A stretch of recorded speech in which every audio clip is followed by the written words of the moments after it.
আপনাদের প্রচেষ্টায় আজকে একটি সফল মানে বাস্তবায়ন হয়েছে স্যার। এই মর্মে স্যার আপনার অনুভূতি অভিব্যক্ত করবেন প্লিজ স্যার।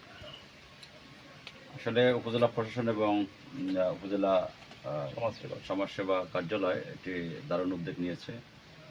এই উদ্যোগটি নেওয়ার জন্য জেলা প্রশাসনের পক্ষ থেকে তাদেরকে আন্তরিক ধন্যবাদ জানাই। আমাদের আমরা যে একেবারে সমাজের নিপীড়িত দুস্থ মানুষের দূরে আমরা সেবা পৌঁছে দিচ্ছি, তারই একটি উৎকৃষ্ট উদাহরণ যে এই যে দুজন এখন পিরোজপুর পজিটিভ পিরোজপুর থেকে ডিসি থেকে আমি এই ঘরটা পাইছি। আমি সব থেকে দোয়া করি সবার লোকে, আমি খুশি হয়েছি আলহামদুলিল্লাহ। খুশি হয়েছি। আমি কিরকম ছিলেন আপনি আগে থাকতেন কোথায়? পলিথিনে ছিলাম, আমি দাঁড়ানো ছিলাম, ঘর পাইয়ে খুব খুশি হয়েছি।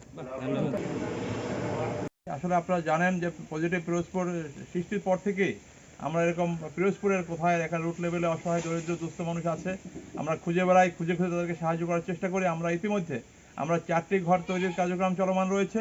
তারই অংশ হিসাবে আব্দুল সালেক চাচা, তাকে আমরা খুঁজে বের করেছি। তিনি খুবই অসহায় দরিদ্র দুস্থ মানুষ। তিনি দীর্ঘদিন পলিথিনের ভিতরে থাকতেন।